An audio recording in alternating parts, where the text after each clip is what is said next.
Le numérique est-il devenu un gouffre énergétique qui met en péril la planète? Le secteur de la tech pèse déjà 4% des émissions mondiales de gaz à effet de serre et pourrait atteindre près de 7% en 2040, soit plus que le transport aérien avant la crise sanitaire. Alors face à l'appétence des constructeurs de smartphones qui multiplient les nouveaux modèles et de l'autre la boulimie des utilisateurs accros au streaming, faut-il ralentir et restreindre les usages? A l'inverse, si l'impact écologique est réel, ce discours n'est-il pas un peu trop alarmiste? Débat.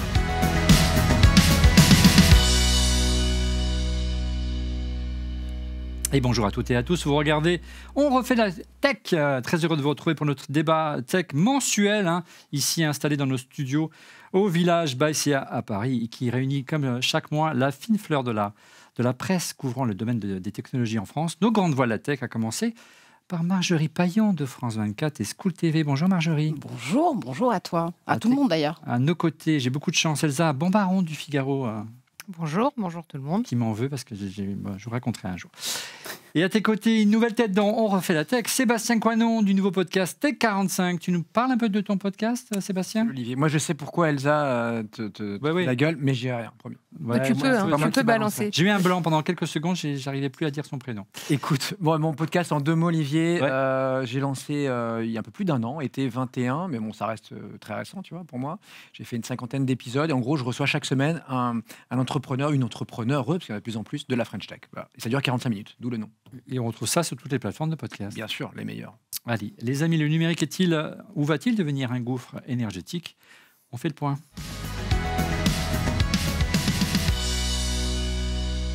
Alors la question se pose, le numérique est-il devenu ou va-t-il devenir un gouffre énergétique? Depuis plusieurs années déjà, de nombreuses voix s'élèvent pour pointer du doigt l'impact de la pollution numérique. On pense notamment au rapport publié par le Shift Project ou encore l'ouvrage de Frédéric Bordage, auteur de Sobriété numérique, les clés pour agir. Concrètement, dressant un constat en préambule, les usages du numérique au quotidien ont un impact écologique bien réel, bien sûr. Ils représenteraient, je parle au conditionnel, aujourd'hui 4% des émissions mondiales de gaz à effet de serre, un chiffre en hausse d'environ 8% par an. Est-ce que vous êtes d'accord sur ces chiffres? Et puis surtout, si on peut parler également de la France, ça c'est des chiffres mondiaux. Qui veut prendre la parole? Peut-être Elsa. Allez, Elsa sur les chiffres, éventuellement, parce que c'est vrai que ces chiffres, c'est assez compliqué quand même à réussir à pouvoir avoir un feedback assez précis, justement mesurable, quantifiable, sur les effets induits des technologies dans leur ensemble produits et services sur nos vies et notre sobriété à terme. 4%, Elsa, ça te semblait un peu minoré ou... Pardon, non, au niveau mondial et 2% pour la France, l'empreinte carbone. Déjà, le gros de l'empreinte carbone du numérique, c'est quand même nos smartphones, nos terminaux, enfin, au sens très large, ça inclut les PC, les télés, les tablettes. Il y a la production elle-même de la fabrication et puis l'acheminement jusqu'à nous, mais c'est surtout la phase de fabrication qui pollue énormément, à peu près à 80%. Ensuite, il y a toute la consommation qui va de nos usages monopolisant des serveurs, exprès pas cloud, parce que cloud, on a l'impression que c'est un truc un peu immatériel, alors qu'en vrai, il y a quand même des grosses machines derrière. Il y a les réseaux aussi, et ça, c'est un peu plus marginal. Et pourquoi est-ce qu'il y a une discussion? Déjà, quand vos serveurs sont alimentés par une énergie qui va être elle-même décarbonée, mécaniquement, l'impact n'est plus le même. Ensuite, ça ne prend pas en compte les effets induits de l'utilisation du numérique, mais ça, on reviendra. C'est-à-dire que le fait de faire une visio plutôt que de prendre un avion, intuitivement, on se dit que quand même, ça doit polluer moins et en vrai, ça pollue moins. Et donc, effectivement, c'est quelque chose qui est sujet à débat. Et surtout, ce sont des chiffres qui font des projections en prenant en compte des technologies qui sont plus anciennes que celles qui sont actuellement utilisées. Donc ça ne prend pas en compte tous les progrès qui sont réalisés, ni le fait que les gens ont quand même changé d'habitude. Avant l'arrivée, les Simone Lee, de Free sur le marché, etc., ont changé de téléphone tous les 12 mois.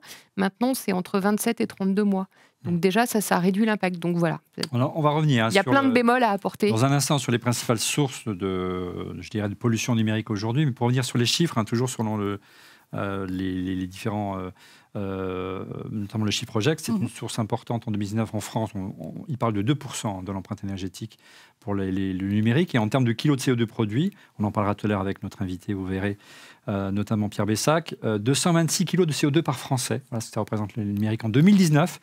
Mais il faut savoir qu'en France, un cas un peu particulier, car 80% de l'émission de l'électricité est produit par du nucléaire, d'une part, et le reste, c'est l'énergie fossile qui vient de l'extérieur. Donc, on en parlera avec Pierre tout à l'heure. C'est difficile d'avoir une idée juste de la consommation en temps réel. Alors, tu as commencé à dévoiler un petit peu le sujet. Peut-être on peut aborder le sujet avec Sébastien. Quels sont vraiment les usages qui pèsent le plus aujourd'hui en matière d'empreinte environnementale du numérique, Sébastien? On a un petit slide normalement à montrer où on voit effectivement, tu l'as illustré, Elsa, que c'est la fabrication en bleu des terminaux qui aujourd'hui est le vrai problème. C'est l'essentiel, effectivement, ce que disait Elsa est très juste, parce que déjà on le voit, on n'a jamais eu autant d'écrans. Et on a l'impression que c'est le sens de l'histoire. On le voit tous sur toute cette table, entre les watch, évidemment, nos portables, certains en ont 2, le perso, le pro. Les télés n'ont pas vraiment été remplacées, même s'il y a plein de gens qui n'ont plus la télé. Ils peuvent avoir 2, 3 Mac à la maison, des MacBooks, des PC, etc. Sur le réseau. Dans les écoles, les écrans ont pénétré, donc à chaque fois, tu as du soft, tu as évidemment de la consommation. À chaque fois, ouais. Forcément, encore une fois, c'est le sens de l'histoire, ça peut que progresser, d'où ce chiffre de 8-10% par an d'augmentation de ce poids du numérique. Après, c'est aussi, ça a été dit, des objets, des écrans, des appareils, etc., des smartphones qui sont de plus en plus performants. Donc on arrive, et c'est d'ailleurs le sujet au-delà du numérique, de faire toujours pareil, plus avec moins. Ouais.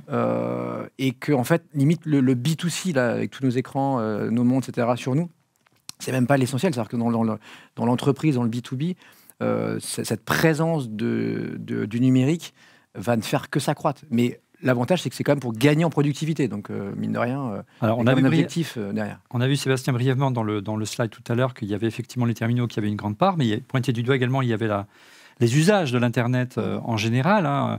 Voilà, aujourd'hui, on ne conseille pas de binge-watcher sur Netflix, on en est arrivé là. On conseille maintenant de supprimer ces emails, sinon on est des tueurs potentiels de la planète. J'exagère, bien sûr. Et puis, pointer du doigt, peut-être Elsa, Marjorie, ce sont les data centers qui, a fortiori, consomment beaucoup d'énergie aujourd'hui.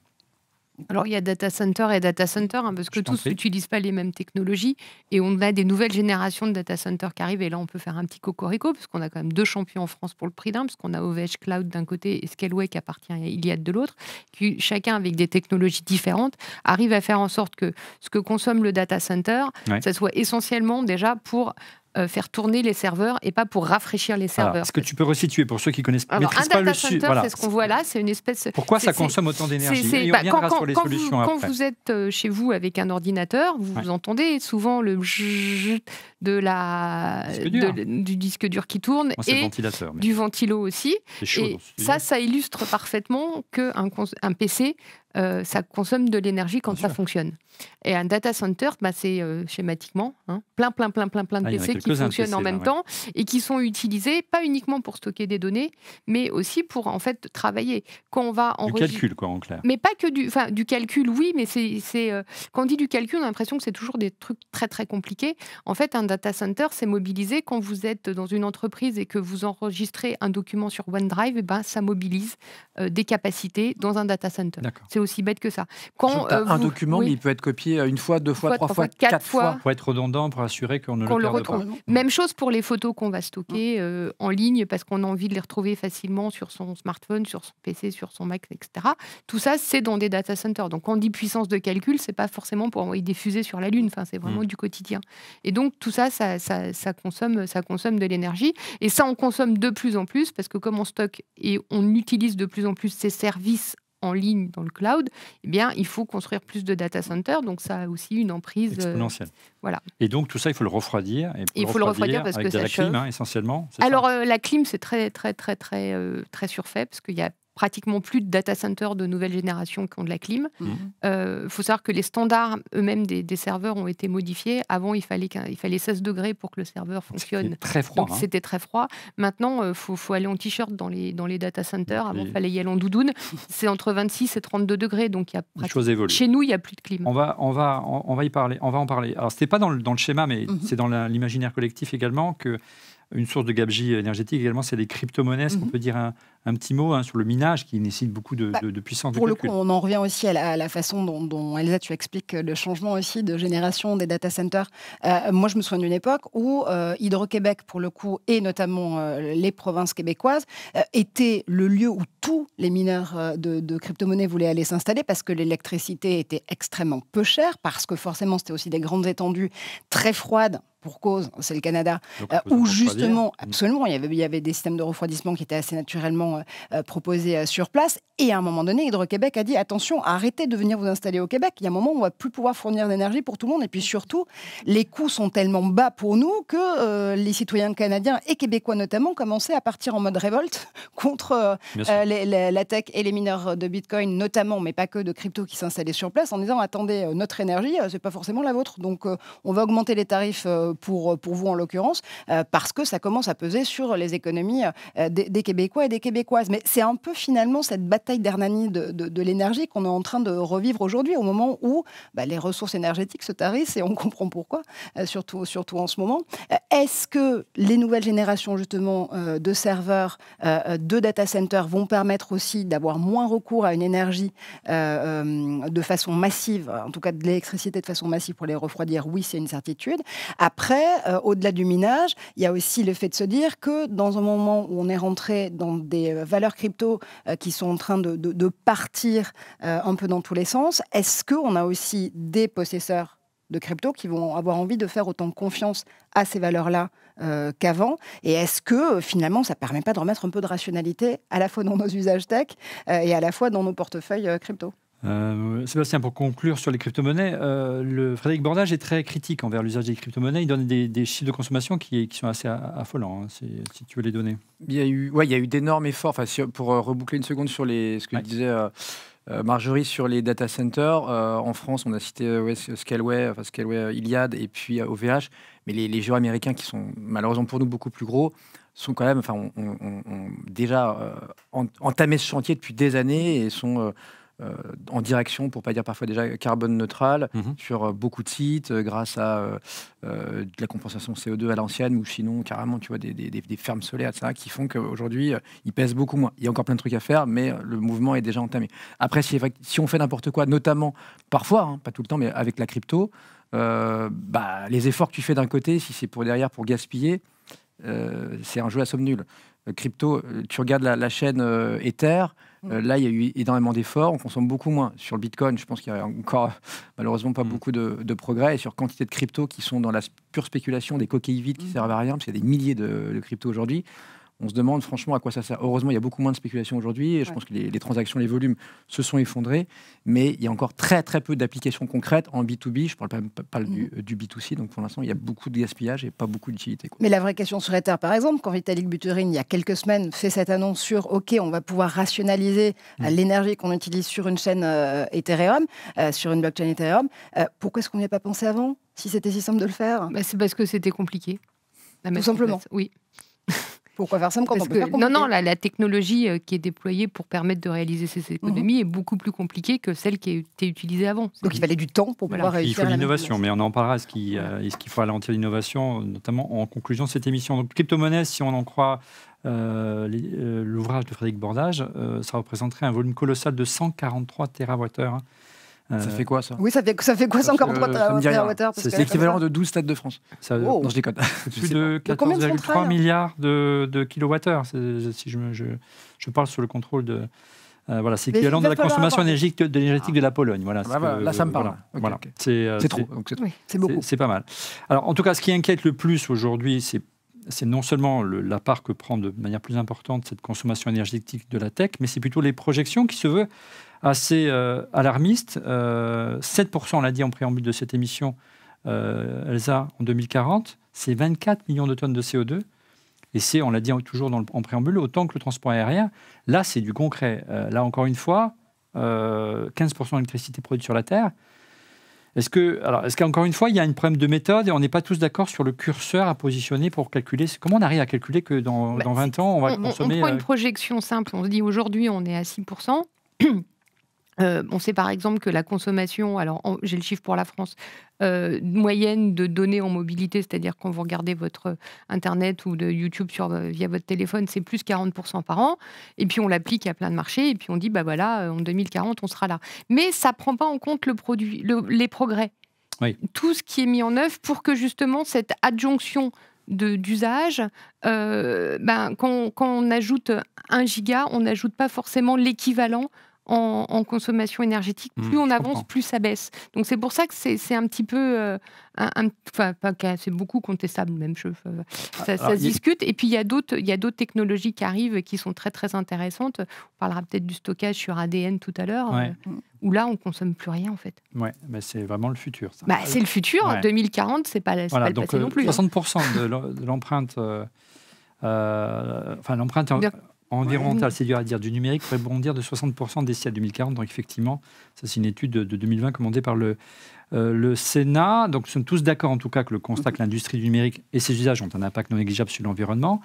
En revanche, les projections, on n'est pas tous d'accord, vous l'avez compris, sur les usages futurs. Ça ne fait pas l'unanimité. On en parle avec Pierre Bessac, c'est la rubrique Interview.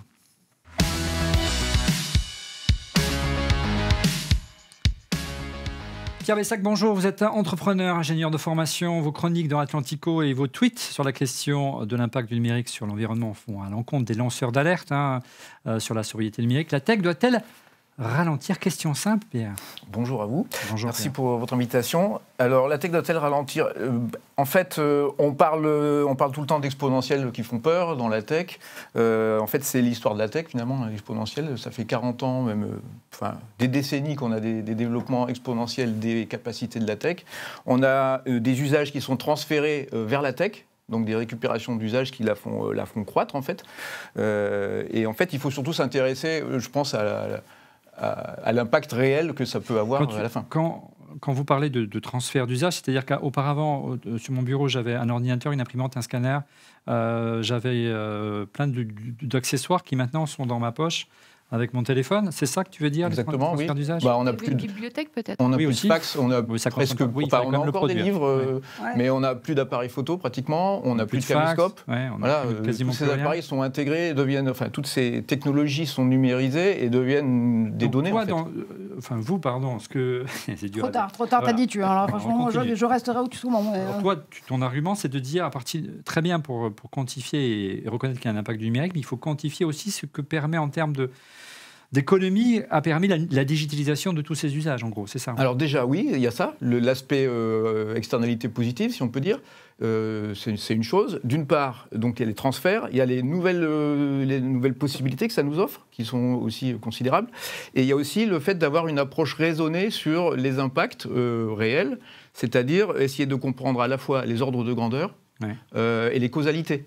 C'est-à-dire, typiquement, quand on nous dit 1 gigaoctet, ça émet tant de CO2, c'est pas comme ça que c'est calculé. On calcule l'impact total dans tel périmètre, donc là peut être les data centers, ça peut être l'infrastructure mobile, et on divise ça par la quantité d'usage.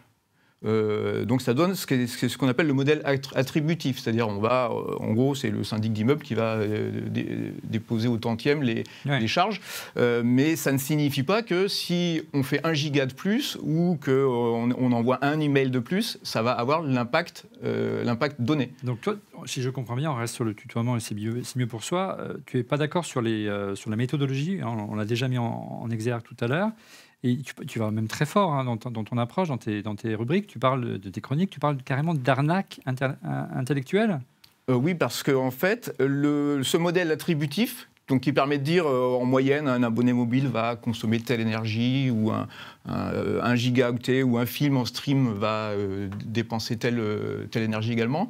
On nous le présente comme actionnable par nous, c'est-à-dire en sobriété numérique. C'est-à-dire qu'on devrait nous ralentir en termes d'usage. Voilà, c'est-à-dire qu'on nous dit en gros, si tu te retiens d'émettre 1 gigaoctet sur le réseau téléphonique, tu vas faire l'économie correspondante. Mais c'est pas vrai, parce que la causalité ne fonctionne pas comme ça. Et on peut même arguer que ça fonctionne de manière inverse, parce que, vu la façon dont c'est évalué par le modèle attributif, ça veut dire qu'en fait, plus on consomme, plus on utilise le réseau, plus on le rentabilise.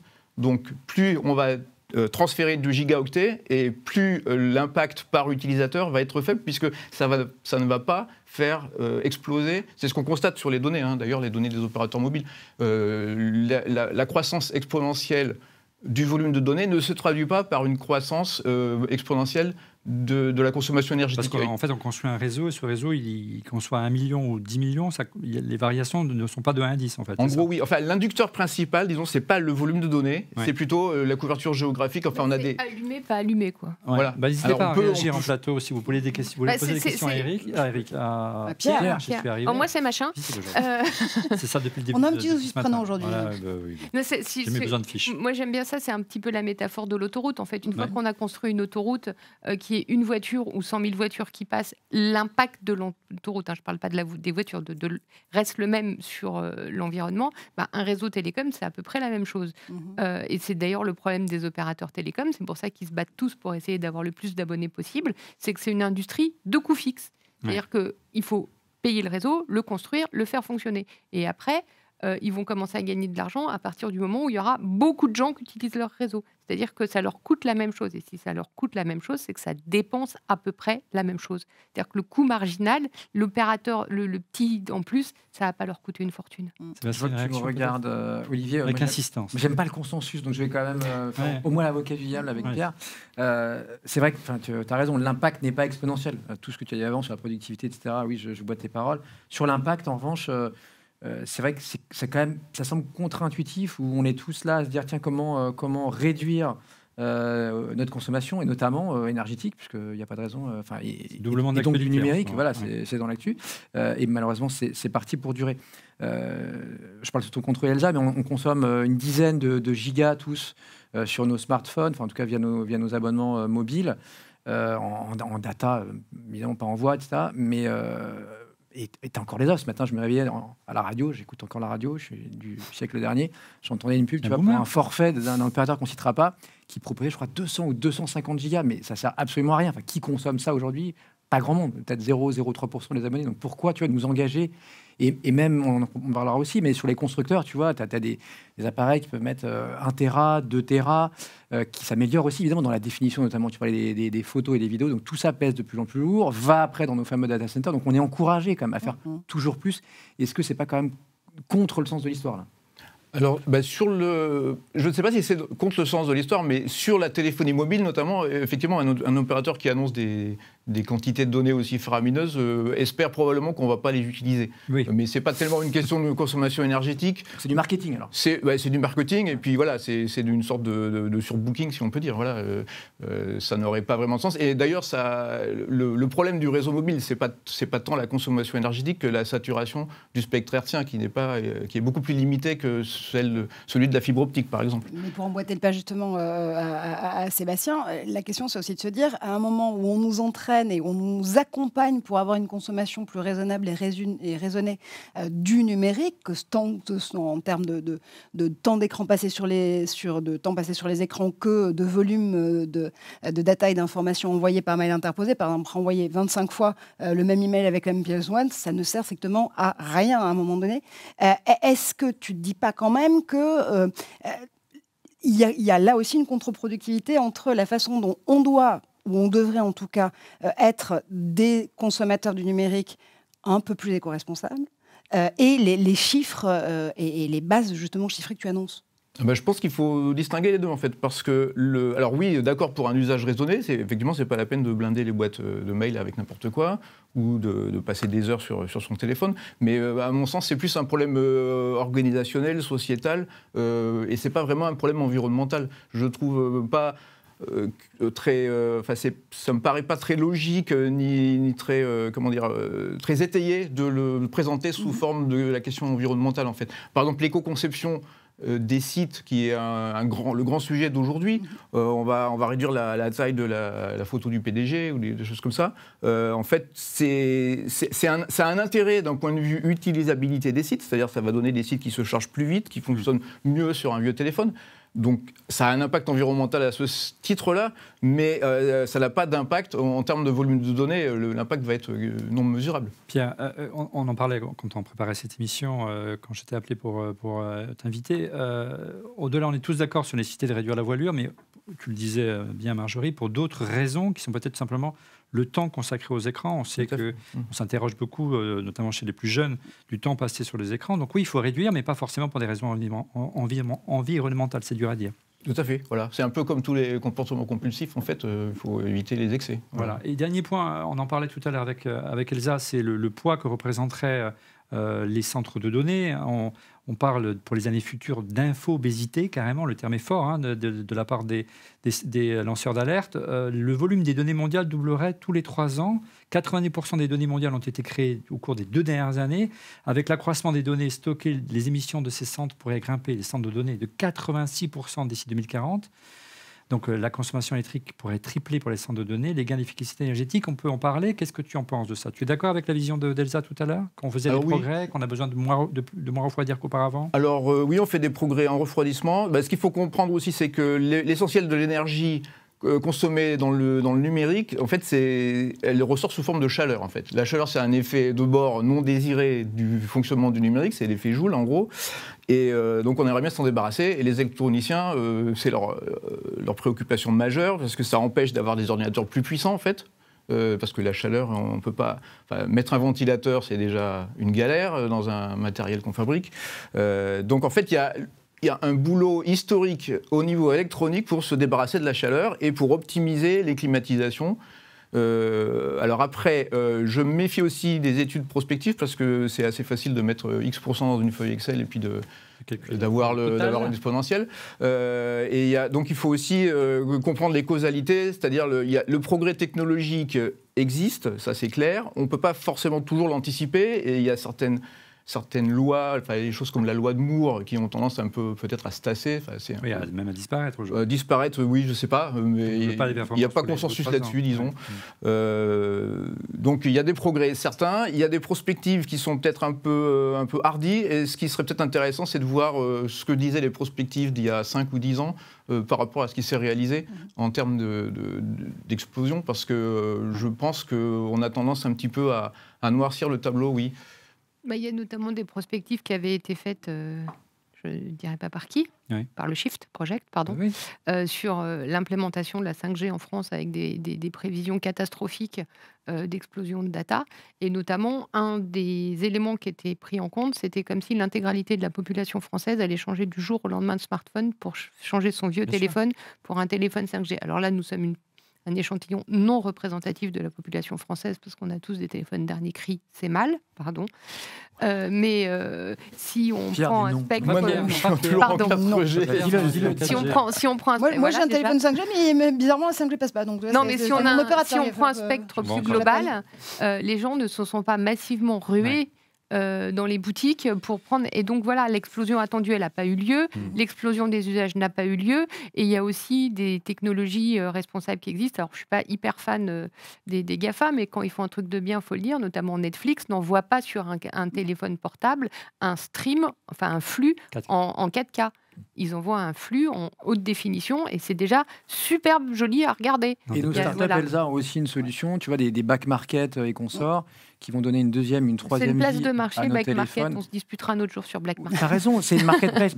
Yes, tu vois, qui est beaucoup plus petit, reconditionneur français qui source en France nos vieux téléphones, entre guillemets, leur donne une nouvelle vie et te les revend en France. Donc en plus, ça évite de faire il y a une vraie question sur le reconditionné, si on parle là-dessus, les amis, parce qu'il y a aussi reconditionné et reconditionné. Yes, ça fait un bon travail de ce point de vue-là. Quel bon plan aussi. L'idée, c'est de se dire que dans le leader du reconditionné, comment est-ce que tu reconditionnes? Là aussi, il faut aller voir la réalité sous le reconditionnement. Dans les détails. Si tu envoies des pièces à reconditionner à l'autre bout de la planète, même par bateau interposé, c'est pas le même coûts de reconditionnement On va en parler dans un instant parce qu'on a un écologique, chapitre consacré justement aux terminaux. En tout cas, merci Elsa, Sébastien, Marjorie et merci Pierre. Merci à vous. Pour d'être venu jusqu'à nous pour nous parler et donner ton point de vue que je trouve très intéressant. Un autre point qui ne fait pas débat, c'est justement, tu l'as dit, le poids des terminaux, la vase des nouveaux modèles qui se renouvellent chaque année, quand ce n'est pas tous les 6 mois, tous issus d'Asie du Sud-Est, qui pèsent à eux seuls 86% de l'empreinte énergétique du numérique. On en parle après la rubrique Tendance Green Tech.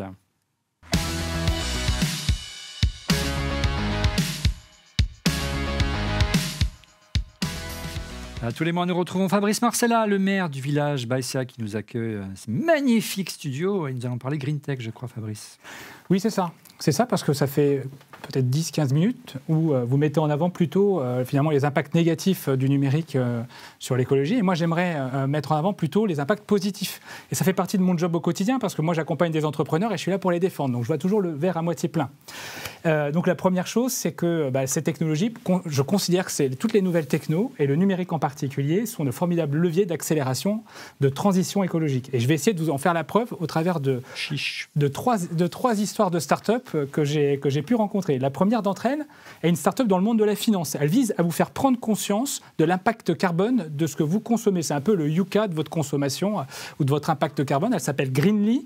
Greenly, c'est assez simple comme principe. C'est que tous les mois, vous avez vos dépenses qui sont catégorisées en fonction de l'impact carbone de votre consommation. Et donc, ça vous fait prendre conscience qu'il y a peut-être certains produits qui sont mieux que d'autres.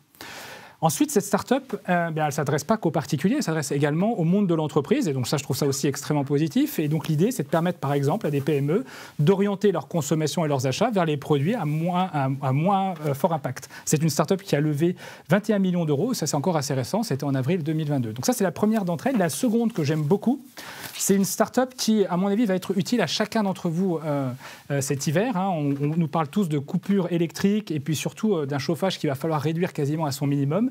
C'est une start-up qui en plus utilise la data pour faire tout ça. C'est une start-up qui s'appelle Lancet. Lancet, c'est en fait, elle collecte vos habitudes. Avec des jeux, ça, non?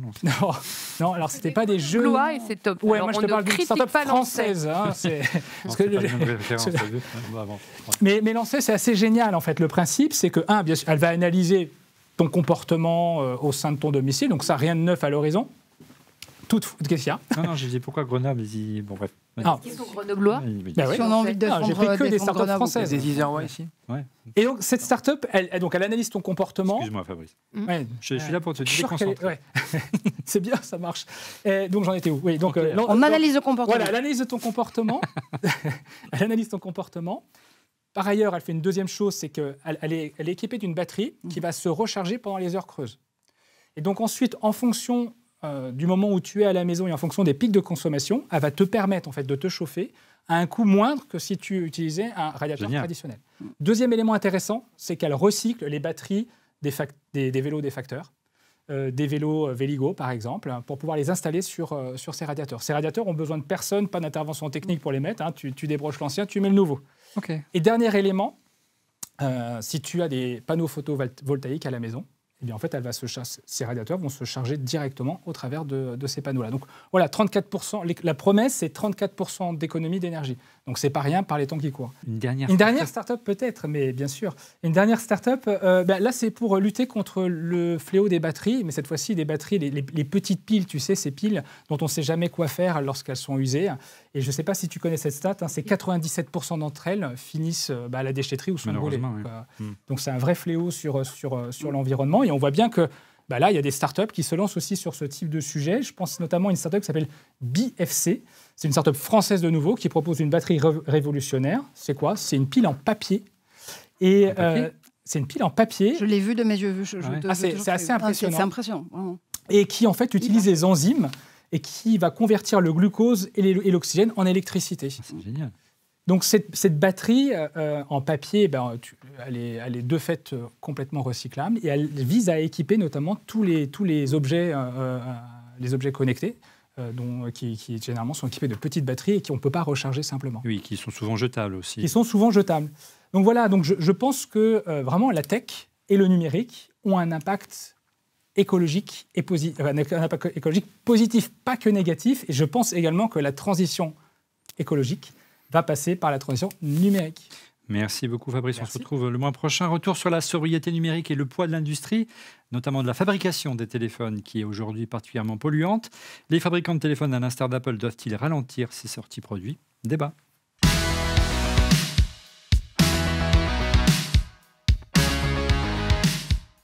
Alors, nous l'avons dit, les premiers impacts du numérique, c'est la fabrication des terminaux, 80% contre 20% des usages. Pour paraphraser Frédéric Bordage, le numérique n'est rien sans les minerais.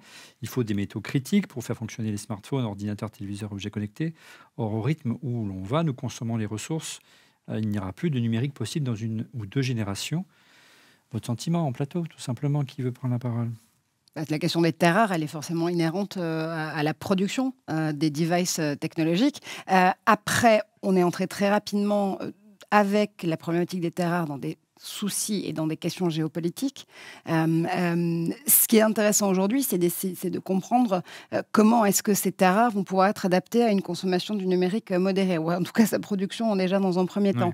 Quand on coupe les énergies fossiles, ce qui est une bonne chose par ailleurs, et qu'on va du coup devoir avoir recours typiquement pour les véhicules, par exemple, pour une mobilité du futur, à de l'électrique, ça veut dire plus de lithium. Aujourd'hui, ce qu'on reproche, et à juste titre, c'est qu'en gros, la production d'un téléphone, ce serait environ 200 kg de matières premières, au-delà des terres rares, beaucoup d'eau, et beaucoup d'extraction, et lié à ça, évidemment, les conditions de travail qui sont souvent... notamment on voit ces vidéos de Amnesty International au Congo d'extraction de minerais et on voit que c'est des enfants qui travaillent. La bonne nouvelle, c'est qu'il y a quand même beaucoup de constructeurs, notamment les 2 plus gros, qui se sont engagés à plus recourir à des minerais qui viendraient de pays en guerre. C'est un peu comme les diamants de la honte, etc., ou les diamants de la guerre. Et puis surtout, il y a un biais. Alors, c'est pas vertueux, c'est pas 100% génial, etc. Mais ça y est, la prise de conscience est là. Et il y a un biais qui arrive pour que enfin on recycle on réutilise d'abord quand c'est possible, et ensuite on recycle les matériaux qui sont dans les smartphones, notamment, qui sont des petites mines d'or dans nos poches. Si vous aviez des vieux terminaux dans vos tiroirs, peut-être les fondre. Sébastien, on a l'habitude de dire qu'avant d'arriver dans la poche, un smartphone fait 4 fois le tour du monde. Tu peux expliquer peut-être la raison du pourquoi? Parce qu'effectivement, entre les pièces détachées, les terres rares qu'on évoque, etc., les sous-traitants, ils sont aux 4 coins du monde. La conception est souvent aux États-Unis aussi. Conception. Pour le côté d'Apple ou de Samsung, c'est la Corée. Ça arrive, mais ça reste beaucoup en Asie du Sud-Est. Mais avec tous les sous-traitants, les cargos, etc., ça peut faire, effectivement, et surtout si tu finis par aller sur un reconditionnement in fine, plusieurs fois le tour de la Terre. Moi, si tu veux, il n'y a pas de repas gratuit, comme on dit en économie, c'est-à-dire que, tu vois, comme dans l'essence, quand tu dois faire la queue chez Total, quand il n'y a pas de pénurie, ou quand il y a une pénurie, au bout du bout, c'est pareil pour l'électronique, le numérique, tu as du cobalt. On voyait des images que tu projetais il y a un instant. C'est rarement dans des pays riches et c'est rarement dans des pays démocratiques. Et parfois, on cumule les deux. Et donc, tu vois, la face cachée de tout ça n'est pas très jolie. Donc, même si Apple, Samsung, leurs sous-traitants s'engagent, tu vois, 15 ans après, j'en sais rien, la fast fashion, les H&M, etc., au Bangladesh, à faire en sorte... les conditions de travail. Oui, mais si tu veux, tout est lié, évidemment, et on ne peut pas se voiler la face en disant non, mais bon, moi, mon truc, il est propre, j'ai rien fait, j'y suis pour rien. Il faut tout regarder. Et donc, les solutions que tu évoquais tout ça avec Fabrice, tu vois, sur la low-tech ou des choses. Encore une fois, l'énergie qu'on va pas consommer, ça sera la meilleure. Donc, Samsung, pas dans les smartphones, mais sur les télés, est en train de supprimer, ou si c'est pas déjà fait, la petite pile que tu mets dans ta télécommande. Et il faut que les piles, effectivement, disparaissent. Solaire. Ouais, avec le solaire, avec ce que tu veux. Demain, ça sera des petits modules, tu vois, qui choperont les ondes radio de ton routeur, etc.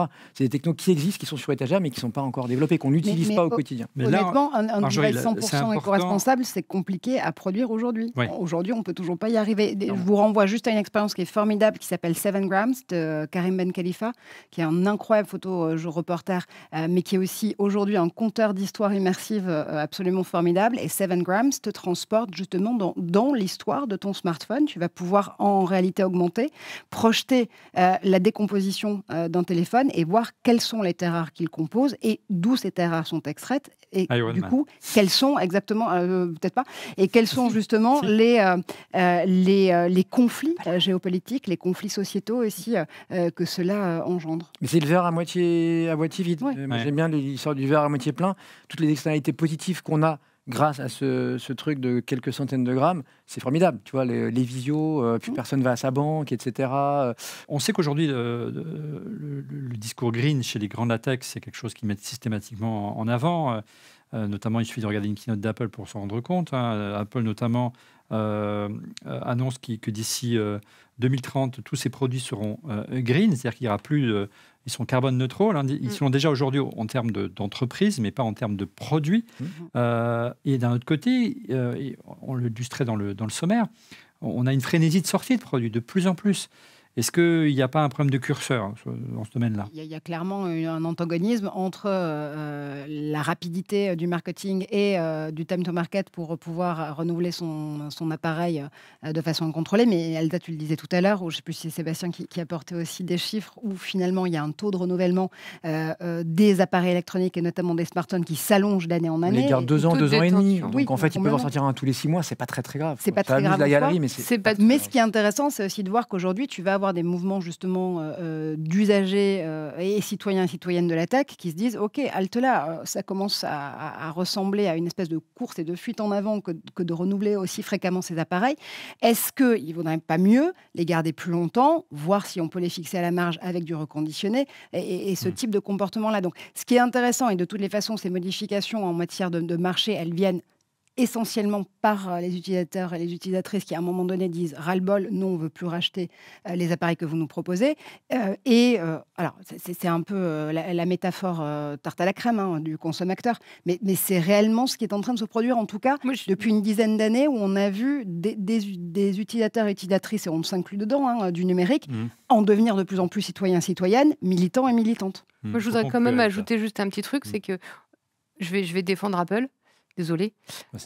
Voilà, d'accord, il y a un produit qui sort tous les ans, mais la durée de vie d'un iPhone, elle peut être très très longue. Et la coutume, c'est un petit peu, quand je me sers plus de mon iPhone, je le passe à mon fils, à ma fille, à mon ado, à un petit cousin, etc. Donc c'est des téléphones qui peuvent être utilisés longtemps. Je le revends sur le les bon mises coin, à jour, ou je le mets dans le programme de recyclage d'Apple par ailleurs. Et les mises à jour vont sur plusieurs générations. Ouais. Et je pense que le vrai problème, ça vient de tous des petits devices. Alors, je balance, Xiaomi qui à un moment sortait un nouveau téléphone par mois, un nouveau modèle, c'était complètement frénétique, et avec des téléphones qui n'avaient pas des durées de vie délirantes et avec des mises à jour qui tenaient sur 12 mois. Et là, c'est problématique parce que là, on est dans l'obsolescence. Alors, on va en parler justement de l'obsolescence programmée, parce que c'est aussi un problème, et sur les mesures qui pourraient être prises pour essayer de réguler tout cela. Mais d'abord, gros plan sur les dernières infos de la planète télécom, en compagnie d'Elsa Bombaron, bien sûr.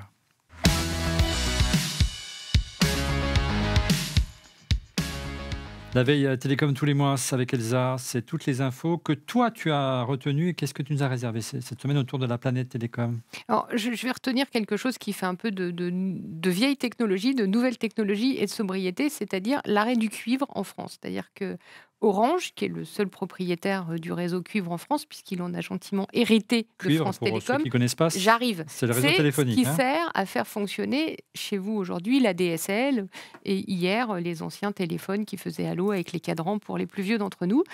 Et voilà, ça te rappelle des choses. Mais je sais bien. La jeune classe ne sait pas de quoi on parle.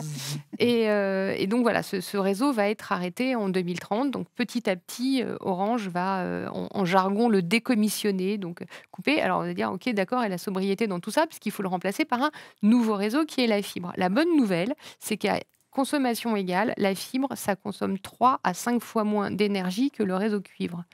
Et c'est-à-dire que ce passage de la technologie cuivre ADSL à la fibre, ça devrait avoir un impact quand même très positif, avec en plus des meilleurs débits, on ne va pas s'en priver, des connexions plus stables, des échanges plus faciles à la fois montants et descendants d'informations, donc on peut plus envoyer de fichiers qu'en recevoir avec le fibre, puisqu'il y a une symétrie différente. Et donc voilà, moi, c'est ce que j'ai retenu, c'est qu'on s'achemine petit à petit. Et là, Orange a annoncé qu'ils avaient lancé plusieurs tests. Et il y a déjà 15 millions de foyers qui aujourd'hui sont passés à la fibre et qui ne peuvent plus revenir en arrière. C'est-à-dire qu'une fois que vous avez pris la fibre, vous ne pouvez plus dire « Ah non, mais finalement, ce truc, ça me gave. Je suis branché, débranché tous les 2 jours à cause de mon voisin qui est chez SFR et moi, je suis chez Bouygues. Donc, je vais retourner à la DSL. Ça, c'est fini. » C'est-à-dire que petit à petit, Orange essaye de décharger son réseau. Et la vraie bonne nouvelle, ça sera quand il sera éteint, parce que ce qu'on disait tout à l'heure avec Pierre, c'est que même allumé, un réseau consomme. Oui. Même inutilisé. Peut-être le recycler avec le cul notamment. Merci Elsa. Retour sur la sobriété numérique. La prise de conscience semble parfois difficile. En tout cas, alors sommes-nous devenus des junkies au numérique incapables d'éteindre nos écrans? On va en parler.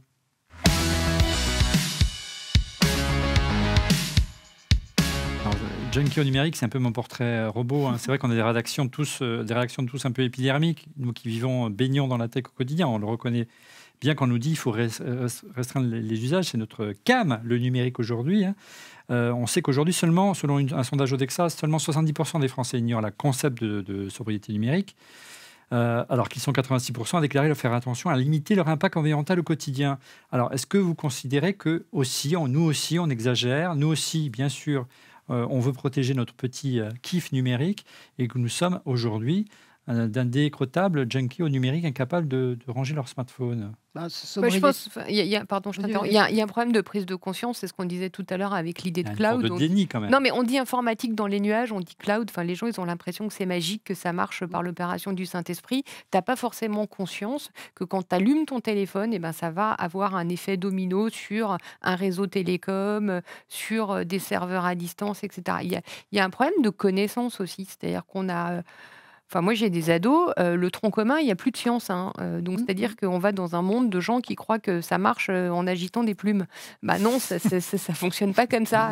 Voilà, il faudrait remettre un peu de maths et un peu de science pour que les gens comprennent que l'électricité, la fée électricité, comme on disait au 19e siècle, en vrai, c'est de l'industrie. Et que les télécoms et que le numérique, ça a beau être diffus, ça reste une industrie avec des impacts, autant d'impacts que peut avoir une voiture. Ah, mais tu as absolument raison. Et sobriété bien ordonnée commence par soi-même en l'occurrence. Donc, il faut faire de la pédagogie, comme tu le fais là, ici, dans cette émission, Elsa. Il faut aussi réexpliquer concrètement, peut-être aussi dans l'enseignement en technologie au collège, qui est bien ancré maintenant depuis plusieurs saisons scolaires, mais qui n'est pas peut-être suffisamment concret. Ça, je suis d'accord avec toi. Quand je vois les yeux qui tournent dans tous les sens, je suis 1000 fois d'accord avec toi. Comment est-ce qu'on redonne... Il y a 2 ans, ma fille a eu en technologie comment fonctionne une disquette. Autant dire que le floppy disk, c'est intéressant. J'en avais même plus à lui montrer. Ils sont à la page. Non, mais vraiment, comment est-ce que justement, comment est-ce qu'on redonne justement du concret à tout ça? Comment est-ce que,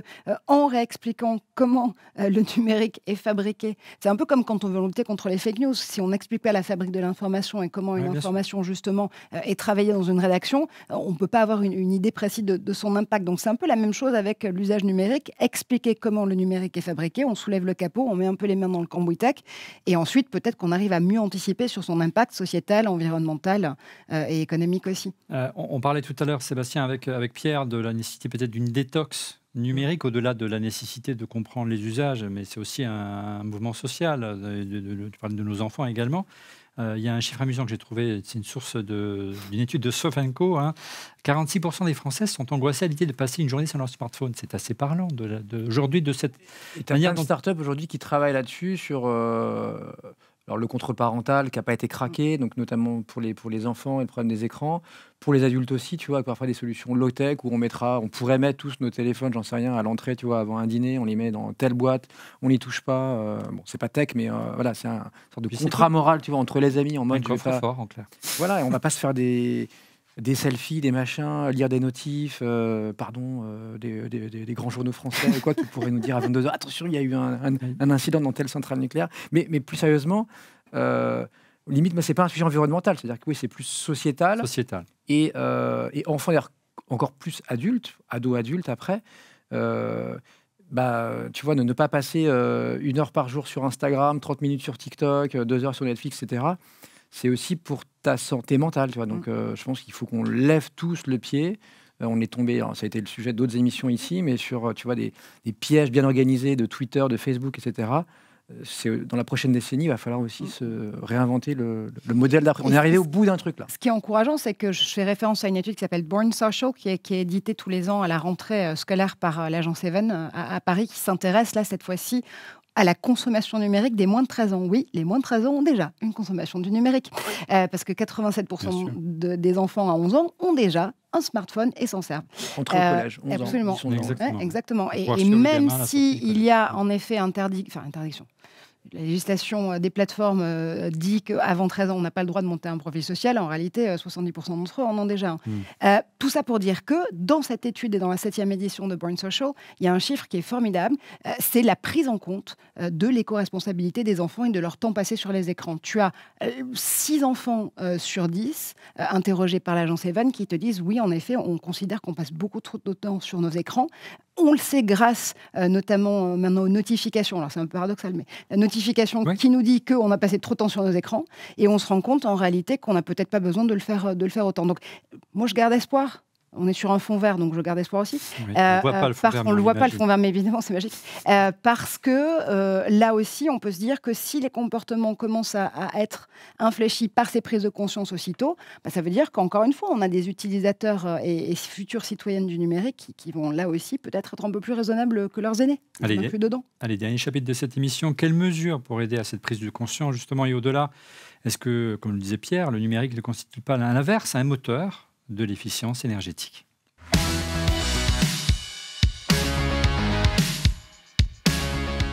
Alors, il y a pas mal de mesures qui ont été prises au niveau national pour restreindre l'usage du numérique, voire européen, on va en parler tout à l'heure. On pense déjà à l'indice de réparabilité qui, en gros, le concept est assez simple. Le concept est assez simple et le concept est assez critiquable aussi. Ouais. Donc le concept, c'est on va mettre une note pour dire sur une échelle de 10 si il est facile ou non de réparer certains appareils électriques et électroniques. Donc puisqu'il y a les portables, enfin les ordinateurs, les smartphones, les tondeuses à gazon. Et en fait, c'est du déclaratif. C'est-à-dire que ce sont les fabricants qui vont dire moi je m'engage à ce que mes pièces détachables soient moi je soient disponibles à des prix acceptables. Alors acceptable, on ne sait pas très bien ce que ça veut dire. Je m'engage à traduire dans une langue compréhensible en français qui soit pas du chinois traduit en anglais puis en allemand puis en français par Google Trad. Donc il faut un vrai français. Voilà. Et donc l'engagement final, c'est si jamais vous avez envie chez vous d'avoir le matos, vous pourrez réparer vous-même votre téléphone. On a raison d'y croire. Bon, là-dedans, ça fait des notes. C'est loin. Moi, je suis super dubitative ou qu'on n'aurait pas compris sur cet indice, mais c'est un bon début de se dire que éventuellement, quand votre téléphone est cassé, vous ne le jetez pas à la poubelle, vous allez le faire réparer. On fait de la pub, allez chez Save. Bon, qui est français et qui fait du local. Donc, indice de réparabilité, tu es perplexe, mais c'est vrai que c'est une manière aussi peut-être de contraindre les constructeurs à rendre plus facile la réparation de leur téléphone et donc augmenter, ou leur ordinateur, augmenter la durée de vie.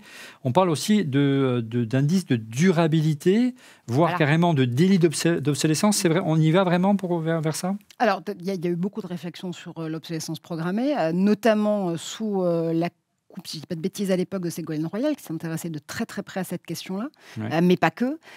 Aujourd'hui, l'idée, c'est de se dire que oui, en effet, tout ce qui a eu une obsolescence induite par la conception du produit, forcément, est voué à disparaître. Même faire entrer dans la tête des industriels que programmer la mort de l'appareil qu'on est en train d'acheter, c'est mal. Oui, alors pour eux, c'est vachement bien en termes d'économie et de renouvellement des produits. Jusque-là, tout va bien. On avait compris la démarche. Mais je pense que c'est là aussi plus une question d'éducation des consommateurs, en réalité, qu'une sonnette d'alarme tirée chez les industriels. D'accord. Moi, je crois, pardon Olivier, mais beaucoup quand même à la loi du marché, en l'occurrence, là-dessus. J'ai jamais trop cru à l'obsolescence programmée. On en parle. J'ai pas l'impression qu'on en parle beaucoup ailleurs qu'en France. D'ailleurs, on en parle beaucoup moins aujourd'hui. Peut-être qu'il y a des contre-exemples, tu évoquais tout à l'heure Elsa, Xiaomi, etc., avec des mises à jour impossibles et tout. Mais sinon, grosso modo, que tu t'appelles Samsung, Apple, LG, Bosch, Siemens ou quoi, depuis très longtemps, mais pour pas dire toujours, l'objectif c'est de faire quand même des trucs bien, faciles et qui tiennent la route. Sinon, Elsa, elle va dire à tout le monde, n'achetez pas tel truc, etc. Elle va le dire à sa famille, à ses amis, à ses lecteurs demain, et plus personne n'achètera. Donc en fait, je pense que encore une fois, il y a eu des contre-exemples, mais personne n'a aucun intérêt. L'exemple de la bonne durabilité qui a bâti toute sa notoriété dessus, moi j'adore, c'est en électroménager, c'est l'allemand 1000. Alors je n'ai jamais su si on prononçait 1000 non, je suis comme toi, Miel. Je voulais le citer, mais pareil, je suis comme toi, je ne sais jamais, et pourtant j'en ai chez moi. Et ce truc, c'est indestructible. Et donc ça marche, ça se vend, et quand tu achètes une machine à laver 1000, la mienne, elle a fait 22 ans. Et voilà, ça coûte cher, mais en fait... Ça coûte pas 3 fois le prix d'une autre et potentiellement elle va durer 3 fois plus longtemps. Un choix responsable et se dire, non, tu donnais l'exemple de... Elle a été cassée pendant un déménagement, donc t'imagines, 22 ans, c'est énorme. Sans chute, elle aurait Il faut aussi donc se poser la question quand on achète un produit, quelle que soit sa marque, si on voit que le prix est vraiment bas, c'est qu'il y a baleine sous gravillon, en clair. Bah forcément, tu n'auras pas les meilleurs composants. Mais en même temps, est-ce que tu as les moyens ou est-ce que tu veux mettre autant? Ça, c'est toi qui te poses la question. Mais généralement, tu en as quand même pour ton argent. Ça veut dire que l'éco-responsabilité et que l'obsolescence programmée, c'est une question de riches? Non.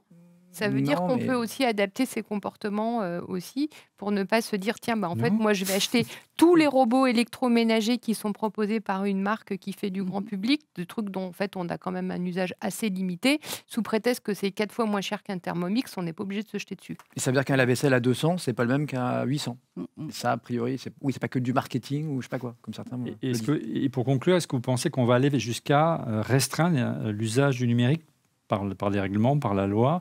On le voit aujourd'hui que pour des raisons d'économie d'énergie, on voudrait, mais ça reste quand même de la rumeur, déconnecter nos box la nuit. Mais non, c'est pas ce qu'il a dit. Mais je sais bien, mais c'est pour ça que je dis que voilà. Je ne sais pas s'il faut mettre un col roulé à sa box, mais en tout cas, ça dépend si tu t'adresses, encore une fois, à mes amis consommateurs et citoyens, ou si tu t'adresses à l'écosystème du numérique. Parce que pour le coup, avec le dévoilement du plan sobriété j'allais dire numérique, tu vois, le joli lapsus, sobriété énergétique au début du mois, il y a notamment eu des engagements pris aux côtés de Jean-Noël Barrot, le secrétaire d'État au numérique en France, et plusieurs entreprises de ce magnifique écosystème numérique, dont INSEC, je crois, était signataire de cet engagement sobriété, ça s'appelle comme ça en tout cas. Tu as France Digital qui a signé aussi pour l'ensemble de son collectif. Tu as Station F, tu as Mano Mano, donc beaucoup d'acteurs différents se sont alliés, sont regroupés. En gros, ils s'engagent à quoi? Dans les headquarters de leur propre boîte, à limiter la température à 19 degrés. Ça, c'est comme toutes les entreprises françaises qui ont dû s'engager à faire la même chose.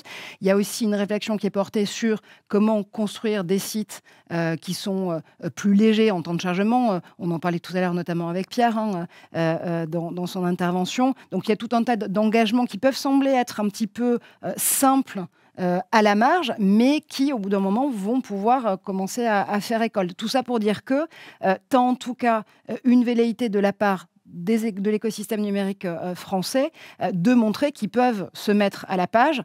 Et pour le secrétariat à l'économie numérique et pour Bercy tout court, c'est aussi respecter un engagement qui a été pris là, pas par eux, mais directement par Bruxelles, par la Commission européenne et notamment par le Parlement. C'est que l'alpha et l'oméga de cette commission aujourd'hui, du mandat de cette commission, c'est ce qu'on appelle le Green New Deal.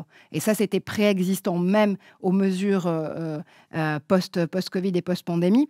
L'idée, c'est de dire que toute pièce de régulation va devoir être pluguée à cet alpha et oméga qui est ce Green New Deal européen. Toute pièce de régulation doit avoir un engagement green et éco-responsable par ailleurs.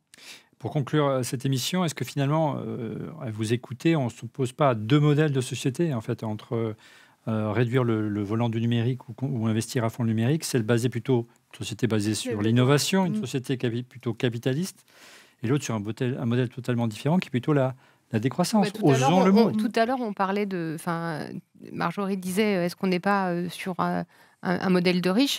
Moi, je pense que la décroissance, c'est une question qu'on se pose quand on est riche. C'est pas une question qu'on se pose quand on est pauvre. Alors déjà, il y a les 3/4 de la population qui peuvent pas s'offrir le luxe de la décroissance parce que déjà, il faudrait qu'ils aient à bouffer et éventuellement qu'ils puissent communiquer entre eux. Donc, c'est pas gagné. Le nom de pays en voie de développement. Voilà. Donc, il va falloir, pour apporter un confort à ces gens, parce qu'il n'y a aucune raison qu'ils n'y aient pas droit, et ben, il faut innover si on ne veut pas épuiser la planète. Donc, il va falloir faire beaucoup mieux avec beaucoup moins. Et ensuite, je pense que c'est beaucoup plus simple d'innover pour mettre sur les routes américaines des voitures qui consomment moins que d'essayer d'expliquer à l'électeur de base de Donald Trump qui ne croit pas au réchauffement climatique, qui est persuadé que la Terre est plate, qu'il faut qu'il achète une voiture qui consomme moins. Ben, on va lui en donner une de voiture qui consomme moins. Et je pense que l'innovation, ça ferait gagner du temps par rapport à l'explication. Sébastien, deux mondes qui s'opposent aujourd'hui? Ouais, moi, je suis un peu comme ça. Je suis pas la décroissance, mais je suis pas anticapitaliste, donc la décroissance, ça m'excite pas. Et puis ça veut dire à court terme, tu vois, tiens, qui le premier baisse son salaire, parce que c'est ça aussi.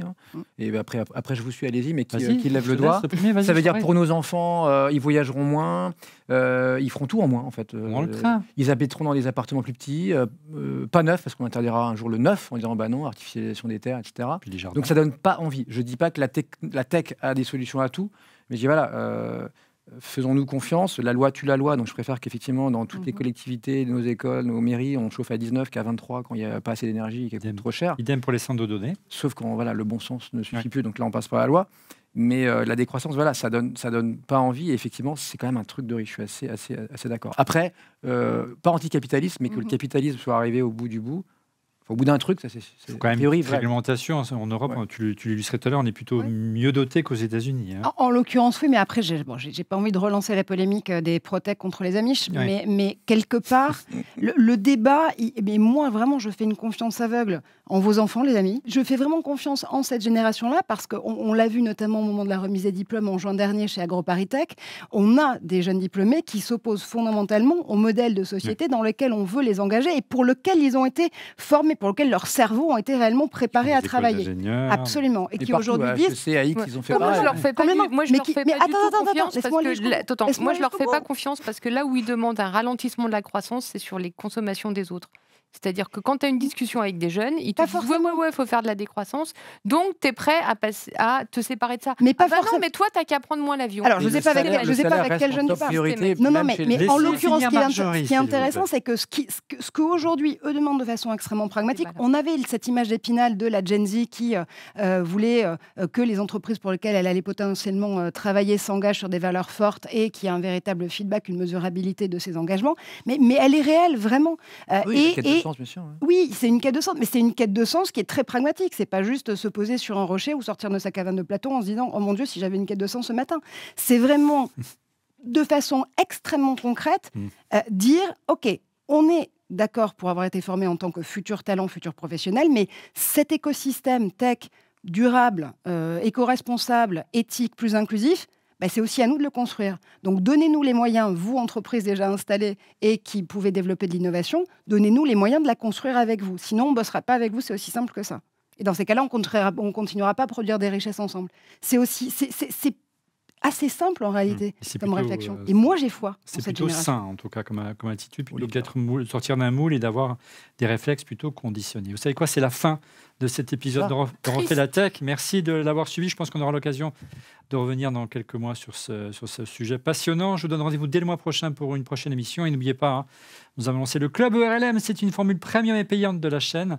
Alors, si vous êtes fan de Refait le Mac, je vous invite également à aller voir la chaîne. On refait la tech, on refait le Mac sur YouTube. Un abonnement qui va vous permettre de disposer de nos émissions 24 heures en avance, de les suivre en direct et de pouvoir poser vos questions live. Allez, on se retrouve le mois prochain. Soyez au rendez-vous pour On refait la tech. Au revoir. Merci.